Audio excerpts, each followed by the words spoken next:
ബുദ്ധിയില്ലാത്ത മൗഢ്യതർക്കം. 2 തിമോഥെയോസ് 2:23 ബുദ്ധിയില്ലാത്ത മൗഢ്യതർക്കം ശണ്ഠ ജനിപ്പിക്കുന്നു എന്നറിഞ്ഞ് അത് ഒഴിഞ്ഞിരിക്കാം. ഇന്നത്തെ ലോകം തർക്കങ്ങളാലും വാദങ്ങളാലും നിറഞ്ഞതാണ്. സത്യത്തെക്കാൾ വാക്കുകളുടെ ജയത്തിനാണ് അനേകർ പ്രാധാന്യം നൽകുന്നത്. ഈ വചനം നമ്മെ ജ്ഞാനമുള്ളൊരു നിലപാടിലേക്ക് ആഹ്വാനം ചെയ്യുന്നു.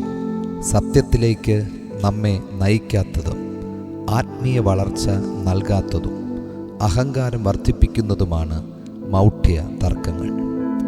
വാദങ്ങൾ ജയിക്കുമ്പോൾ ബന്ധങ്ങൾ തകരുകയാണ് ചെയ്യുന്നത്. മൗഢ്യ തർക്കങ്ങളാൽ കലഹം ജനിക്കുന്നു. അത് സമാധാനത്തെ നശിപ്പിക്കുകയും സഭയെ തകർക്കുകയും ക്രിസ്തീയ സാക്ഷ്യത്തെ ദുർബലപ്പെടുത്തുകയും ചെയ്യുന്നു.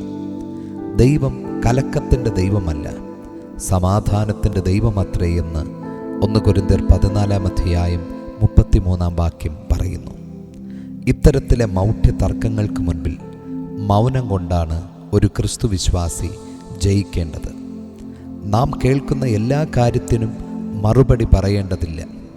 അങ്ങനെയുള്ള ഇടങ്ങളിൽ നിന്ന് മാറി നിൽക്കാനാണ് ഒരു ദൈവ പൈതൽ ശ്രദ്ധിക്കേണ്ടത്. പ്രിയമുള്ളവരെ, ദൈവം നമ്മെ വാദങ്ങളിൽ ജയിപ്പാനല്ല, സ്നേഹത്തിൽ ജയിപ്പാനാണ് വിളിച്ചിരിക്കുന്നത്.